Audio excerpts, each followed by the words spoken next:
right, we're back. Don't worry, everyone. Technology is fun, huh? Yeah, hey, look, technology. Sometimes the ghosts show up every once in a while. It's okay. He's Ryan McCormick. I'm Jeff Parles.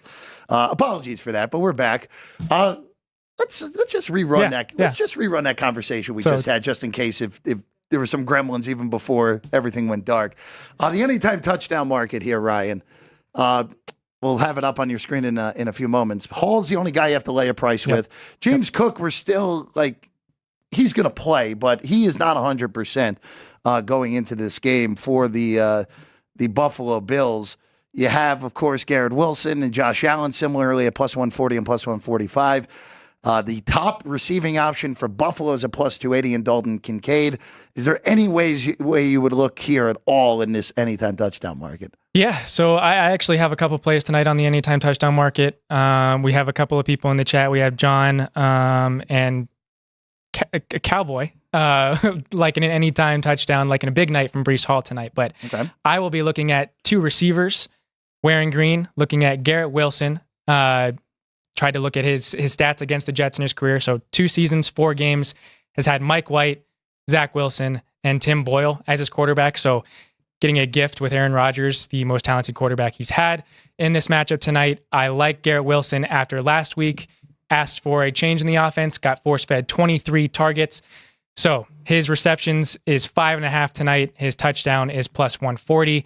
I like the over on the receptions. I like the touchdown, just the chance on the touchdown to get you some money there. I also like former Packer teammate with Aaron Rodgers, Alan Lazard. He's had at least one end zone target every single week this year. Led the league in touchdowns going into last week. So Alan Lazard, anytime touchdown, former Packers team up Monday night. Yeah, and then possibly even a Josh Allen anytime touchdown if the Bills are going to make this a scoring game. If this is going to be a scoring happy game, Josh Allen is going to need to keep that Bills offense going pretty much by himself. So he's going to need to get in the end zone as well. Anytime touchdown market, the only thing I would even remotely consider taking here tonight would be Josh Allen. Okay. That's the only thing that I would do. The Jets have had their problems with Allen on the ground.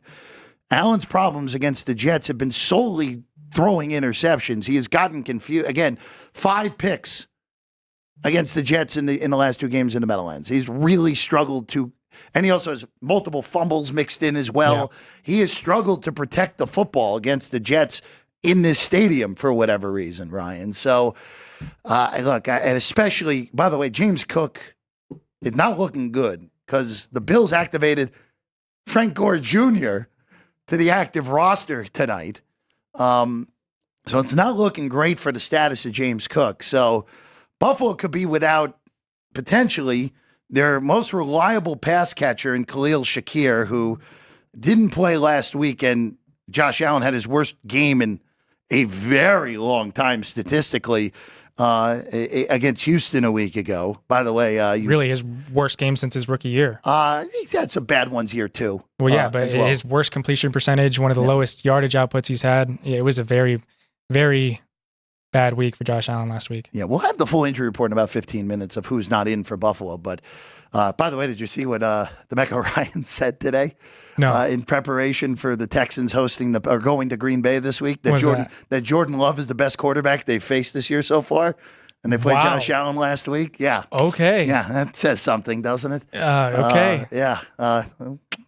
Pretty wild to put that on. That is some bulletin board material. Especially if Houston and Buffalo play in the playoffs, which is a very realistic matchup when it's all said and done. Player props. Ryan, you had something you wanted to bring up on alternate yardage tonight for the 2 quarterbacks. Yeah, so the passing yardage line for Aaron Rodgers is 219.5, I believe. Let me make sure. Yeah, go for it. So right now, 199.5 on Allen, and 212.5 on Aaron Rodgers. Okay. The numbers we're working off of right now. Okay, so 212 for Aaron Rodgers, minus 110 at DraftKings. If you want to go up to 225, you get plus 110. I think for 12.5 yards, it is definitely worth it to get 20 extra cents and take a chance on the plus price. You can even cover yourself and lay them both. Get a little pizza money on the plus 225. But the bigger one, is Josh Allen. Jeff had said it. 199.5 is the over-under yardage mark for pass yards. If you want to take him to get over 225 passing yards, plus 180. So a 95-cent shift for an extra 25.5 yards. I 100% think it's worth it to take the chance on the 180 there, plus 225 for Josh Allen tonight. Plus, in his career against the Jets, or we'll break it down. We'll go last 3 years. Go for it. With Ulbrich as the DC. So against an Ulbrich defense, a solid Ulbrich defense. Josh Allen, you had said 5 interceptions in the last 2. But 9 touchdowns, 7 interceptions, 3 rushing touchdowns in 3 years. He's averaging 244.7 passing yards, 21.3 completions, 34.5 attempts. So over the passing yards mark, over the completions and the attempts mark, and a 61.8% completion percentage. And then if you break those 6 games down into whether or not they're a 1-score game or a multiple score game, the Bills, or Josh Allen, so rushing prop here. In 1-score games, Josh Allen is averaging 9.2 carries, 61.5 yards, 5 rushing touchdowns in 6 games. In 1-score games. So if it's tight, Josh Allen takes it himself, makes sure that he puts his offense in the position to succeed. In more than 1-score games, Josh Allen is averaging 6.5 carries, 34.5 yards, and one rushing touchdown in 4 games. Any way you slice it, he goes over his rushing prop of 32, 33.5 yards based on his averages in those games. So again, like we said, Josh Allen, anytime touchdown prop, as well as trend says over on the rushing prop, as well as over on the pass yards prop. Say this, Ryan, tonight, just looking at everything as a whole, I like the Jets. I took a better money line price earlier in the week, about plus 115. And look, you lined it up. The teams that have come back from London and played right away have been awesome the last 2 years at 9-1 outright. The team, we haven't even mentioned the always beloved team fires the coach. The next game, they're covering at 58% in the last 15 years. Yep. On an average of about 2 or 3 coaches fired per year in the National Football League midseason. This feels like a good spot. And it also, too, I hate looking at desperation factor. But the season for the Jets completely spirals off the map if they lose tonight. 3 straight losses, a difficult matchup on Sunday night in Pittsburgh coming up, where high-end defense that has been the best pass rush in the NFL against an O-line that has had its problems and a 40-year-old quarterback. Kind of feels like you got to get this one, especially against a banged-up version of Buffalo, where, again, Ed Oliver's probably not playing tonight. Von Miller's still suspended for violating the conduct policy. Khalil Shakir, if he plays, is nowhere near 100%. James Cook might not even go. It's a game you got to have if you're the Jets, and the Jets are mostly healthy. It looks like C.J. Mosley and Morgan Moses are going to have good shots of playing. We're going to know in about 10 minutes from now when the official injury report pops up, Ryan. Yeah, to your point for that, I'll counter something that you said earlier in the show, or we'll point out something you said earlier in the show and make a counterpoint with it. So we know the Jets historically haven't been too good. And the Bills recent years have been pretty good. Both of these teams coming into this one off back-to-back losses. So I went and looked how they've done in recent years off back-to-back losses. With Josh Allen at quarterback, the Bills 6-0 straight up, 4-2 against the spread, 2-4 to the over-under. So 2 to the over, 4 to the under in 6 games off back-to-back losses for Josh Allen. The New York Jets in back-to-back losses, or after back-to-back losses in the last 4 years, are 6-11 straight up. They are not good at avoiding a third loss. Honestly, Ryan, I'm kind of surprised the record's even that good. They are 8-9 against the spread. I was going to go back 5 years, but the 5th year is when they went 2-14, so that was going to skew it even more. But yeah, last 4 years, 6-11 straight up off back-to-back losses for the Jets. So to that point, for me, I like the Bills in this one because Josh Allen's going to say, this Bills team, if we're going to stay competitive, I need to win this one tonight. 1, your number right now on the Bills and the Jets for tonight. All right, we'll take a break. When we get back, college football power rankings. We had a lot of messing around to do this week with the the Georgia-Texas showdown coming up on Saturday. That's We'll look at that. One. We'll look at some more for this weekend, coming up this weekend, and our final thoughts, of course, when the show wraps here today. Sports by the Book, Football Frenzy when we get back. If you're celebrating a special occasion or just love fine dining, you're in the right place. Come experience the crown jewel of South Point restaurants, Michael's Gourmet Room. Welcome. With over 600 different types of wines and magnificent dishes prepared tableside, you'll revel in the rich classic Vegas decor and the best black tie service in the world. This intimate gourmet room has earned accolades galore. Come to Michael's Gourmet Room for an unforgettable dining experience. Another famous restaurant is the Silverado Steakhouse, where you'll find the charm and service that discerning patrons require. From top quality steaks and chops to fresh seafood and desserts, you'll love the award-winning wine list and menu at Silverado Steakhouse. Steak lovers have even more options with primarily prime rib. Catering to hearty appetites, the menu features a variety of flavorful prime rib cuts, dry-aged to ensure tenderness, and then seasoned and slowly roasted. Although prime rib is our specialty, it's not the only thing on the menu. There's something for everyone.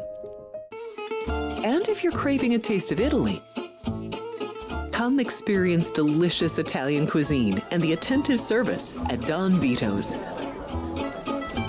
Our culinary team starts with the freshest ingredients and transforms them into traditional favorites. And don't forget Italian desserts. Don Vito's. Savor the taste of Italy. Finally, if sushi is more your style, join us at the popular Zenshin Asian restaurant and sushi bar, where we're serving up the freshest sashimi, nigiri, and sushi rolls.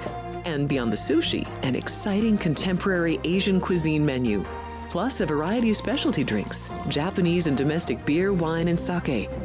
Balance your hunger with Zenshin.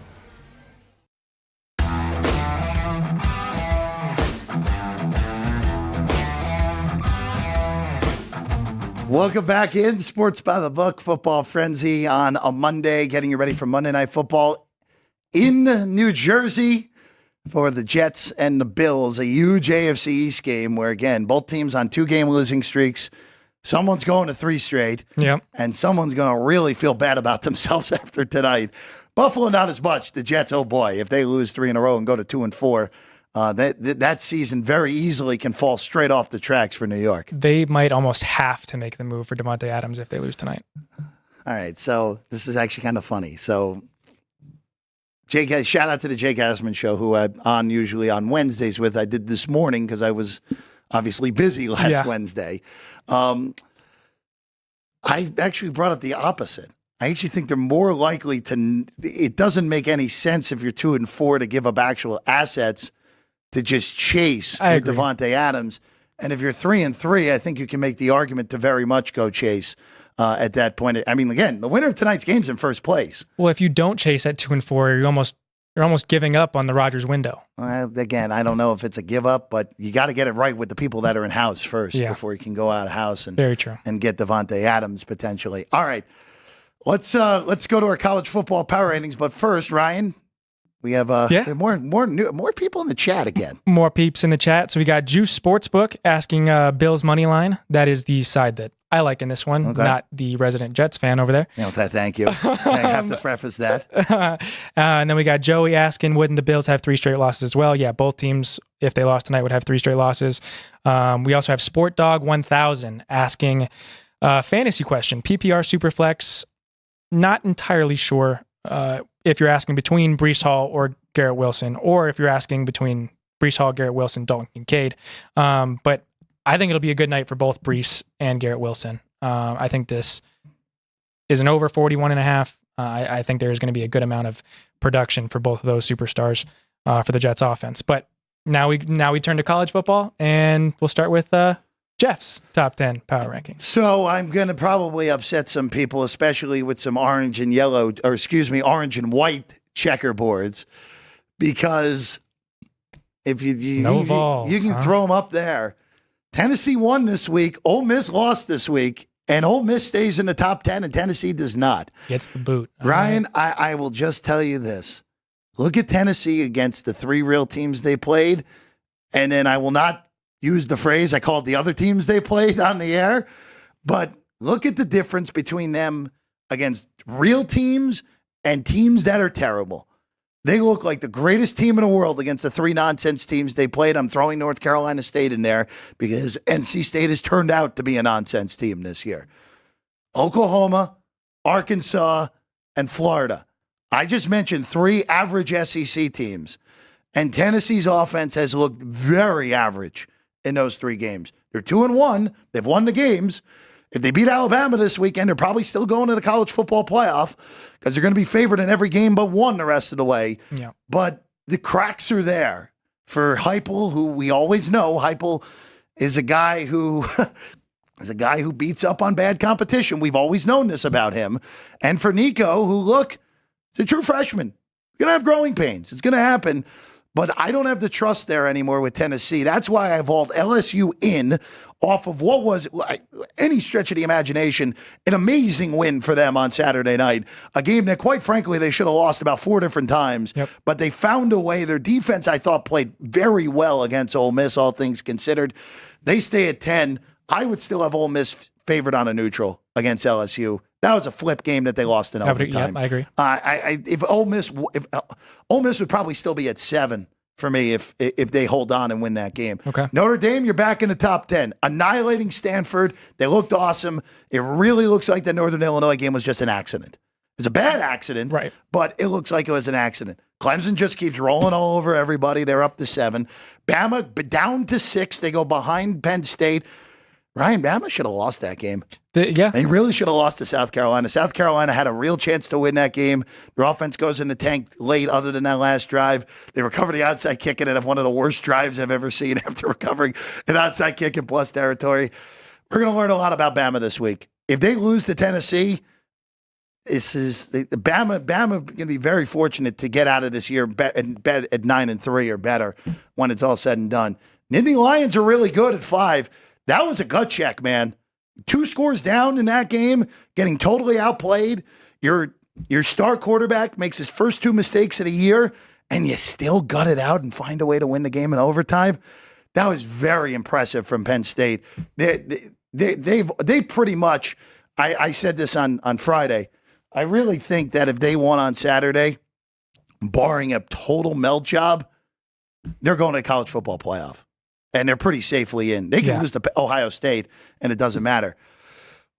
2 through 4 are separated by 0.2, Ryan. 0.2. They're all the same. Oregon beats Ohio State by a point in a home game. Ohio State, I thought, played very well in that game. Just one big mental error at the end by Will Howard. Oregon, that was the best they've looked all year. All things considered, even with the kicking game mishaps, very high-end team. Any order of those teams, 2 through 4, if you want to tell me Oregon's 2, Ohio State's 3, Georgia's 4, fine. You want to reverse the order? Fine. No issue whatsoever. They're all basically the same. They're all catching up. They're all looking at Texas at the top. I agree with you. And I will tell you, at the 3 and a hook that has been out there this week so far on that game with Texas and Georgia, I can tell you right now, despite the fact that I have Texas as the number 1 team in the country, and I think that number is perfectly fine, I am not passing up the opportunity to get more than the field goal with Georgia. Yeah. I am going to be on Georgia north of 3 on Saturday in Austin. And if Texas beats me, guess what? That gap between 1 and the rest is a lot bigger than we realize. Yeah, no, I 100% agree with you with every one of the last 5 sentences that you just said. My only question, immediately when I saw the 3.5, I wanted to take it with Georgia. My only question with them is that they are 1-5 against the spread this year. So good teams win, great teams cover, and Georgia has not covered so far this year. But getting into my top 10.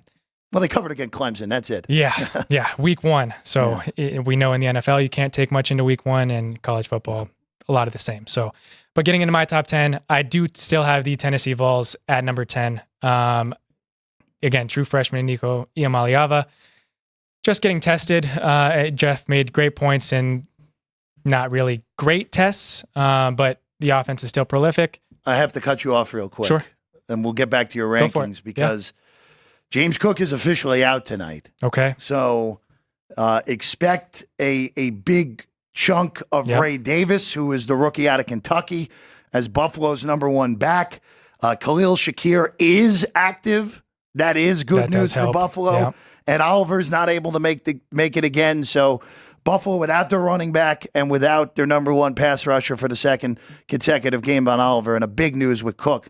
That kind of snuck up late in the week, and now Cook officially unable to go tonight for Buffalo. Sorry to cut you off there. No, Ryan. So even bigger boost to a Josh Allen anytime touchdown. Yeah, I think that's, for the anytime market, it's not even close. That's the best bet of the day. Yeah. Okay. Well, so now getting back into college football. Go back to your college football. Number 10, Tennessee. Number 9, I do have Clemson. The one loss to Georgia earlier this year. They have looked great ever since. I do think they're the best team in the ACC. Miami, I have closer to 15 than anything. They're due for a loss. I don't think they're a true 6-0 team. Ole Miss at 8. I think this team is still a very good team. Great roster. Lane Kiffin just has the same Lane Kiffin questions that he always has.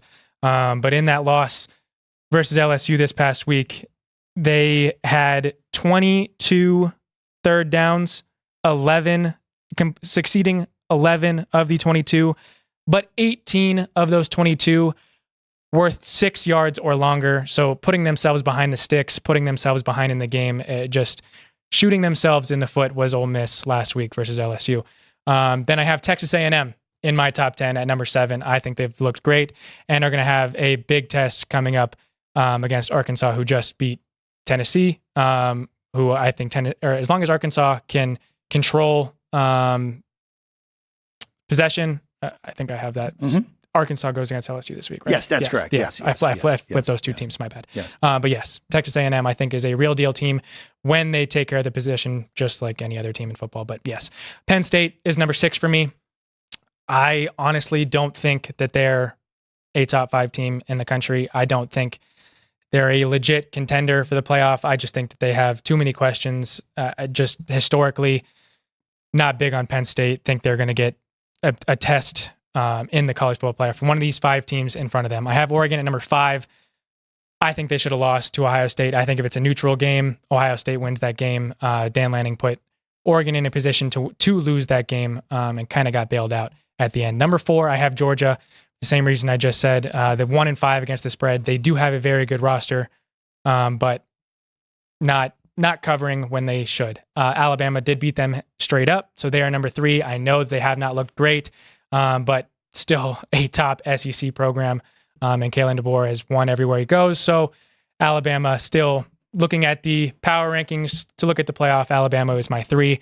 Ohio State is 2. I know that they just lost in Oregon. Again, neutral site. Don't think that's the case. And Texas is my number 1 team. They just haven't faced the same tests that the other 4 behind them have, but they have looked dominant and will get the biggest test this weekend. So that is mine. I can't wait for that game on Saturday because, again, this is the one good thing, and I've mentioned this multiple times. Jimmy will go next to Ryan. The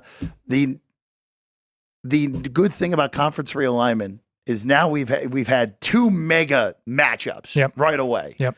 Georgia, Alabama delivered. Oregon, Ohio State delivered. There is no reason to think Texas and Georgia won't deliver on Saturday night, and we are looking forward to it here at the South Point. All right, we'll take a 1 minute here. We'll get Jimmy set up. Jimmy Vaccaro will join us on the desk to wrap things up here on a Monday edition of Football Frenzy. If you're celebrating a special occasion or just love fine dining, you're in the right place.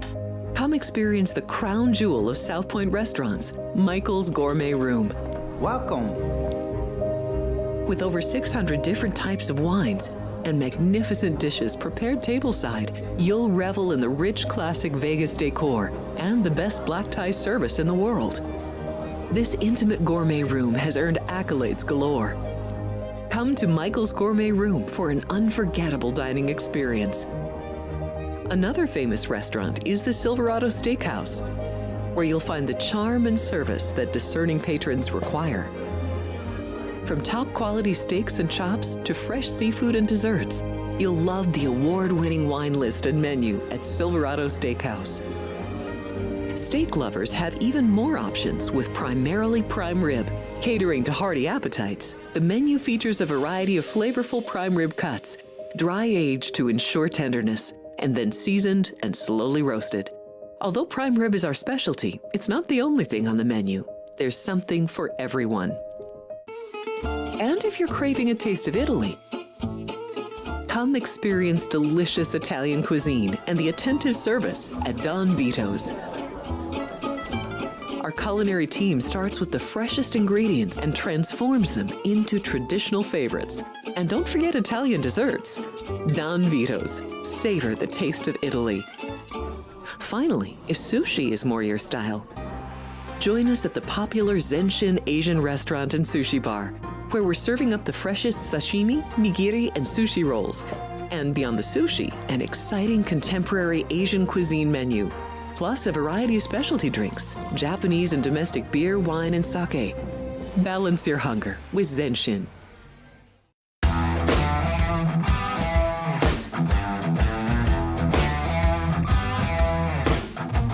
Welcome back in. It's Football Frenzy here on Sports by the Book. Jeff Parles, Ryan McCormick. And now joining us on set, our good friend Jimmy Vaccaro. Is here, Jimmy? What are you laughing at? I'm not laughing at Yes, anything. you are. You were laughing. Everybody out there was laughing. Okay. You ready for this one? Right for this game tonight? No, I got something to say if you let me. Oh, please. Please. Absolutely. Vincent says there's only one seat left here, and I got one. You got to answer this correctly. If you try to lie or maneuver out of here, you're gone. You ready? Okay. The rumor is you're the only person that had a winning ticket on yesterday's football game. Which football game? The one that everybody played and there was no money left. I won with Green Bay. You did? I can tell you that. Okay. I won with that. Yeah. I did not have the Browns. I did not have any of the other favorites, but I did win on the Packers. I will give Vincenzo that. Well, you looks like you're retching. You really want to get that. I look. Who'd you have in the Raider game? Who did I have in the Raider game? I had the under, which of course got torpedoed. Yeah. You didn't get real mad, did you? No, there's no point in getting it. It's betting. You like Vinny says, you get back on the horse and you come back and fire away the next day. All right, let me send this out here to all the people who came in for the weekend, it was like Super Bowl Sunday. It's incredible in here yesterday. What had happened. And everybody was like, jockeying for position. We're going to have a good time or whatever. And then it's, all I can tell you, the people out there, it was your weekend. You stuck it on behind with a javelin, all the bookmakers in the country, because we all didn't do that. Now I am laughing, Jimmy. But remember this. I don't feel for you guys when we stick it in your butt, so just let us alone. There you go. What are you laughing at? And you went to school and to learn to be a writer or something? What was your job? No, that's a hell of a way to put it, Jimmy. I'm not. There's a great way to put it. You went to college in Duquesne, didn't you? No, I wasn't. Who was Duquesne? Was Frank Duquesne? Duquesne is For Pittsburgh. us. No, Semester. I know. That's the Dukes of Duquesne, right? I'm asking you a question. I did not go to Duquesne. Where'd you go? My diploma's from Missouri. I went to Youngstown State, 45 hours short. But could you have seen me as an elementary school teacher? Probably not. I would have enjoyed that. Probably class. not. You don't give me a chance, and you think I'm stupid. I would give you a chance, but I think the right field found you, Jimmy. Ryan, where'd you go to school?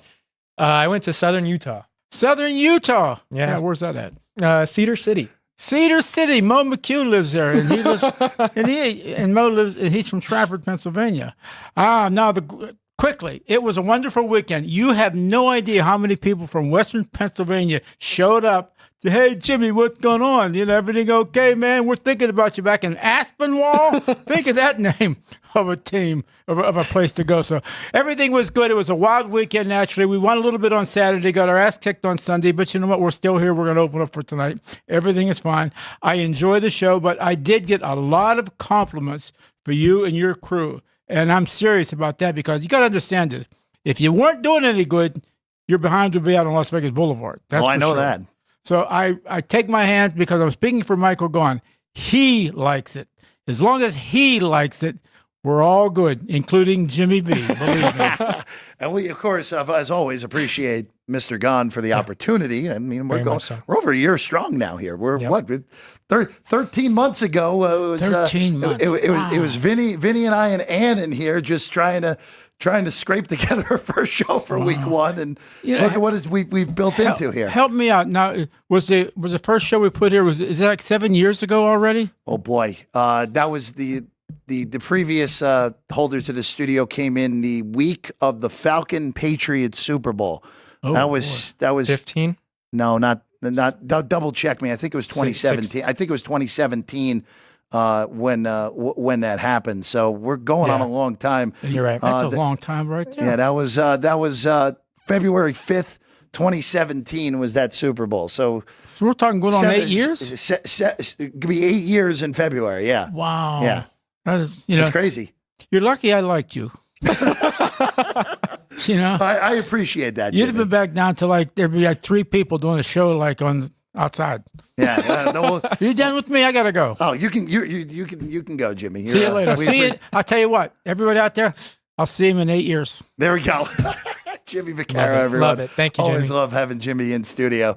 All right, Ryan, before we get out of here today, our final thoughts with the Jets and the Bills tonight. Jets injury report pretty clean. C.J. Mosley returns from a multiple game absence, hurt his toe. Now he's back. The only injury of note for the Jets, we already knew this. Michael Carter, their nickelback, was ruled out on Friday, so we knew he wasn't going to play. He's officially inactive as well. But as we said on the Bills side, the big one is James Cook, unexpected. He is out tonight. Him and Ed Oliver, the two big names that will not be in the lineup tonight for the Bills. And I will tell you this right now, hopefully you bet Ty Johnson anytime touchdown earlier, because that number's dropped, and Ty Johnson has scored a touchdown in 3 of the last 4 games against the Jets. The former Jet himself, Ryan McCormick. So definitely, a little bit of revenge there, huh? If you're deciding between Gore Jr.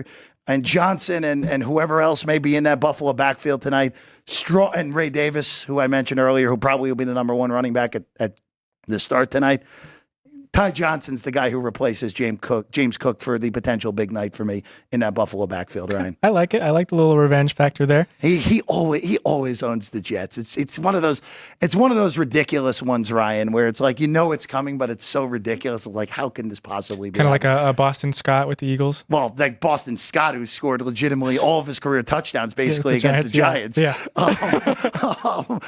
No, there's plenty of guys like that. But for me, again, I don't want to force it with a Jet money line on a bad number, but I really do. You and I are opposite, but I do think the Jets find a way, get it done tonight, get to 3-3, and then they get to do the whole song and dance all over again on a big game on Pittsburgh on Sunday night. Yeah, I wouldn't be shocked if the Jets end up winning this game. Just kind of firing their head coach, different momentum swing for the team just to see how things go. But final notes for you guys. Please. The home team has won the last 5. Game total has gone under in the last 6. Yep. The Bills have scored first in the last 6. The Jets have punted on their first drive in every one of the last 6. They've punted on their first drive in 8 of the last 10.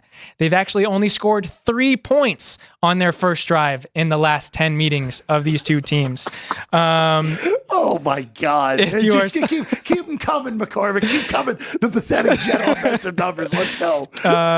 And one final one, kicking point. Okay. If you like to bet kicking props, Tyler Bass in his career against the Jets has gone over 6.5 kicking points in 7 of 8 in his career against the Jets, and has gone over the 6.5 in 4 of 5 this season. So if you think the Bills maybe don't find the end zone, Josh Allen doesn't get it in there himself, and have to settle for field goals, over 6.5 kicking points for Tyler Bass has been his career trend. So. And a partridge in a pear tree of Jets ineptitude on offense. You know what? That Bass point is a good one, because the Bills have historically struggled in the red zone against the Jets in this, well, I guess we still call it Saleh era, because it's still pretty similar defense-wise in the way that Ulbrich is running. Ulbrich was brought in by Saleh. They're the same. They're the same. It's the same basis of a Niner defense still. Yes. So, look, it's I expect Allen to have his problems tonight. By the way, I completely forgot. The under is awesome in this game. Yeah. I no said, Cook now. I know Cook. Yeah, I that just flips what I said. I just don't see either. I said it again in the Jet show. I said it this morning. If either team gets to 24, the game's over. That's been the magic number for the Jets so far this year. They're 2-0 when they've scored, well, forget 24. When they've scored 20 this year, they're 2-0. They're 0-4 in the remainder of the games. But you're really, or 0-3, and not yet 0-4, I should say. But under these, you mentioned that these games are under Central games. Even that game last year on the Monday night with the nonsense touchdown in overtime, still the game went way under. Yep. These two teams don't like each other. This is a bruiser game, even with Buffalo's defense not being 100% the same. Jets and under. Ryan's on the Bills tonight. We'll see how it all plays out. Josh Allen, anytime yards. touchdown. Yep. Yeah, touchdown. Even Alan Lazard touchdown. So. I will tell you this, Ryan. This game hopefully will be better than what we get on Thursday, because Thursday, oh my God, you got Bo Nix and Spencer Rattler. Get ready for it. But we'll be here previewing every single angle on Thursday night, right here on Sports by the Book Football Frenzy at 3:00 on Thursday. Ryan and I are back. But until then, don't forget, we're in the morning every single day. We're 9 a.m. Sunday through Friday. We're 8 a.m. on Saturday right here on this channel. And Alex and Kenny White, Family Matters, tomorrow at 9 in the morning. They'll get you ready for Game 2 of the American League Championship Series with the Yankees and the Guardians, and they'll get you ready also for the week ahead in football. Ryan, awesome. Good job as always. You too. Jerry, Drew Dog, and Ann, thank you very much. We apologize for that little snafu in the middle, but we got back as quickly as we could. We're proud of that. So we'll see you again tomorrow, 9 a.m. with Alex and Kenny. Ryan and I will see you again on Thursday at 3:00 Pacific time right here on Football Frenzy under the Sports by the Book umbrella.